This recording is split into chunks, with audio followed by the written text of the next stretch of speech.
स्वागत है आप सभी का एजुकेशन मंत्रा में। दोस्तों 12,460 शिक्षक भर्ती में ऑनलाइन शिकायत का पोर्टल खुल चुका है और कौन से ऐसे 7 बिंदु हैं जिन पर लगातार शिकायत हो रही हैं इस वीडियो में देखने वाले हैं। 2024 में भी नई प्राथमिक शिक्षक भर्ती का आना मुश्किल है। इसके पीछे की वजह क्या है ये भी हम डिस्कस करेंगे।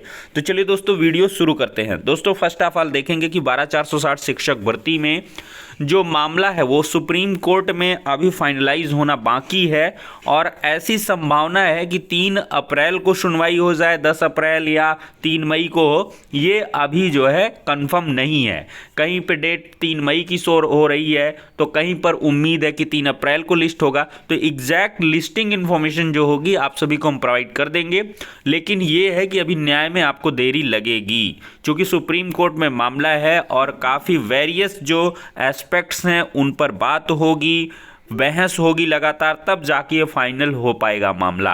तो ऐसे में सुप्रीम कोर्ट से पहले ऑनलाइन शिकायत का पोर्टल खोला गया है और बहुत सारे ऐसे पॉइंट हैं जिन पर लगातार शिकायतें हो रही हैं। अगर आप भी इच्छुक हैं तो इन बिंदुओं पर शिकायत कर सकते हैं। तो चलिए वो पॉइंट्स देखते हैं जिन पर शिकायत हो रही है।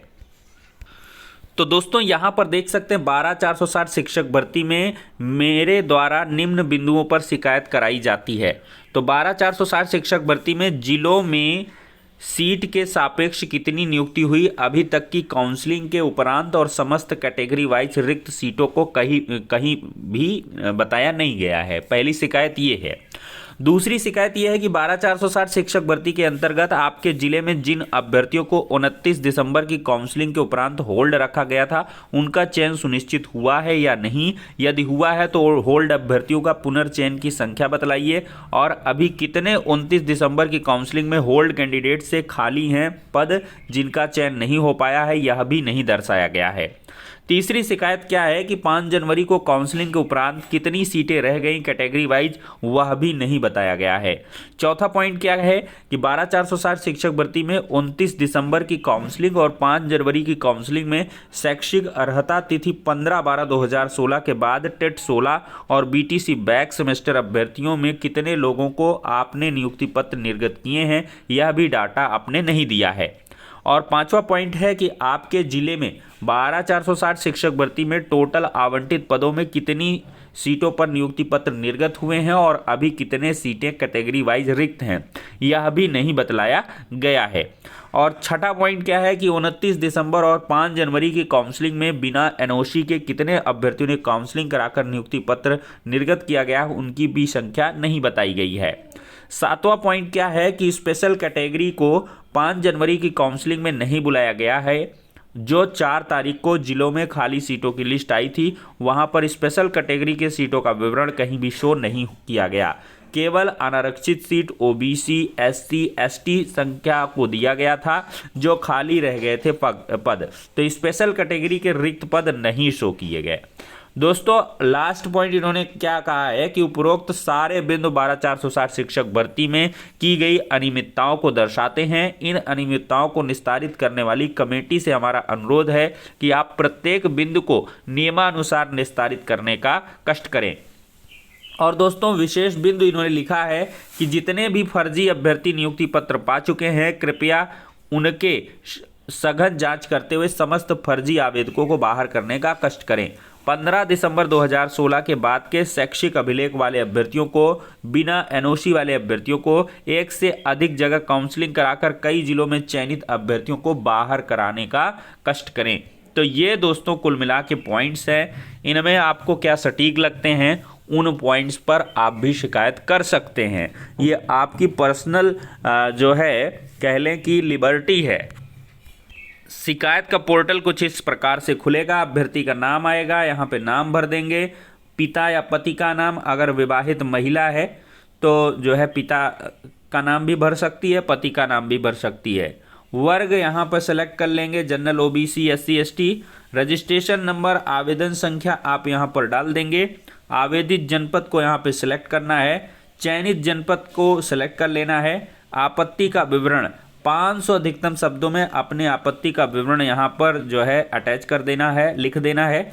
और प्रत्यावेदन पठनीय संलग्न करें। एक प्रत्यावेदन जो आपने फॉर्मेट में बना ली एप्लीकेशन टाइप का, वो प्रत्यावेदन यहाँ पर चूज फाइल करके और यहाँ पर 500 KB के अंदर जो है यहाँ पर अपलोड करके सेव करके यहाँ पर सबमिट कर दें, तो आपकी जो शिकायत है वो दर्ज हो जाएगी। बाकी दोस्तों, एक बड़ा निर्णय हाईकोर्ट इलाहाबाद से हो चुका है। प्रदेश के सरकारी मदरसों को बंद किया जाएगा। हाईकोर्ट ने कहा है यूपी मदरसा शिक्षा बोर्ड कानून असंवैधानिक है, छात्रों की शिक्षा की व्यवस्था करे सरकार। और दोस्तों, 1 लाख पूंजी वाली कंपनियों ने दिया 235 करोड़ रुपए का चंदा। चुनावी बांड पर बड़ा फैसला। चंदा प्राप्त करने वाली शीर्ष पार्टियां भाजपा, टीएमसी, कांग्रेस और बीआरएस बताई गई और चंदा देने वाली शीर्ष कंपनियां यहां पर दर्शाई गई हैं। और दोस्तों, देखा जाए तो अगली खबर है, परिषदीय स्कूलों में कम हो गए 24 लाख अभ्यर्थी। तो महानिदेशक ने बेसिक शिक्षा विभाग से शुरू की पूछताछ। 2022-23 सत्र में 1,92,00,000 अभ्यर्थी पंजीकृत थे, जबकि 23-24 में 1,68,00,000 बच्चों का ही नामांकन हो पाया। तो सभी खंड शिक्षा अधिकारियों से जवाब तलब किया गया है। और संगम नगरी में देखा जाए तो महज एक जिले में 69,000 की रिकॉर्ड कमी देखी गई है और एक स्कूल में तो 286 बच्चे भी कम हो गए हैं। तो क्या समझ रहे हैं आप, 24 लाख अभ्यर्थी कम हो गए, 24 लाख बच्चों ने कह लें कि बेसिक शिक्षा विभाग से मुंह मोड़ लिया है। तो जब 24 लाख बच्चे यहाँ पर नामांकन से हटे हैं और 8वीं कक्षा में इस बार के बहुत सारे अभ्यर्थी उत्तीर्ण होकर के बाहर हो जाएंगे, तो नवीन नामांकन एक बड़ी चुनौती होगा। और ये 24 लाख नामांकन का कम होना ये साफ तौर पर दर्शाता है कि जो छात्र शिक्षक अनुपात बेसिक शिक्षा मंत्री जी बताते थे कि अभी भी हमारा मेंटेन्ड है, कोई दिक्कत नहीं है, तो वो और भी मेंटेन्ड हो जाएगा और मजबूत हो जाएगा। 24 लाख का मतलब बहुत बड़ा आंकड़ा होता है। अगर 30 से इसमें डिवाइड कर दें तो डायरेक्ट इतने शिक्षकों की कमी हो जाएगी, मतलब कि अधिकता हो जाएगी। मैं उल्टा बोल गया, 24 लाख भागे 30, तो यानी कि इतने शिक्षक सरप्लस हो जाएंगे। तो आप समझ सकते हैं कि वैकेंसी का आता पता फिर और बहुत सालों तक नहीं लग पाएगा। अगर ये 24 लाख नामांकन कम हो गए और 1 आध सालों में और भी कम हो जाते हैं तो बेसिक शिक्षा विभाग की काफ़ी ज़्यादा दुर्दशा होने वाली है और नई शिक्षक भर्तियों का एक बड़ा अकाल पड़ने वाला है। क्योंकि यहाँ पर पहले से ही शिक्षक अनुपात, छात्र अनुपात, शिक्षक अनुपात सही बताया जा रहा है। बच्चे कम हो जाएंगे तो कहीं ना कहीं टीचर्स की और ज़्यादा अधिकता हो जाएगी, तो और भी टीचर सरप्लस हो जाएंगे।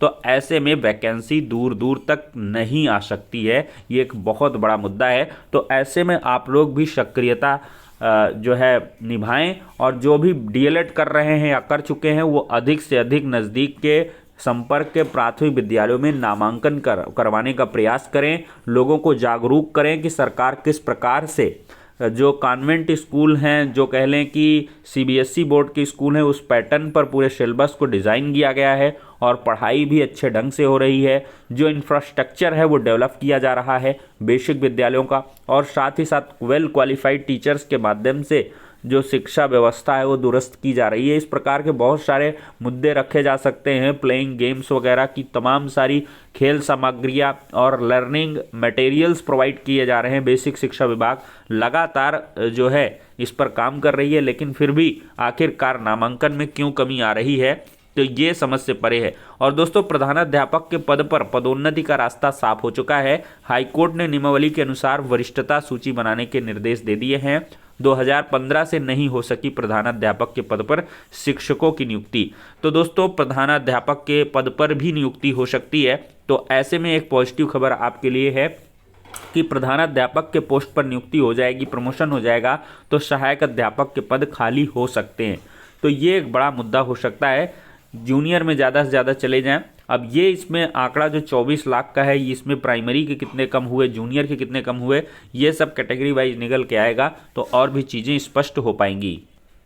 दोस्तों, देखा जाए तो पुलिस भर्ती पेपर लीक मामले में नेचर वैली रिसोर्ट का मालिक जो है गिरफ्तार हो गया है। 20 लाख रुपए लेकर अभ्यर्थियों के रहने के लिए की थी व्यवस्था। यहीं सवालों के जवाब भी बताए गए थे।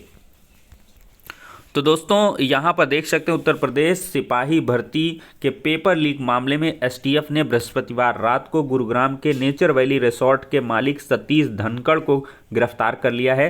पूछताछ में सतीश धनखड़ ने कबूल किया है कि 20 लाख रुपए के लालच में उसने पेपर लीक कराने के लिए पूरा रिसोर्ट बुक किया था। तो देख सकते हैं 20 लाख रुपए का लालच इनको ले डूबेगा और इन्होंने पेपर लीक कराने के लिए पूरा रिसोर्ट बुक कर दिया था।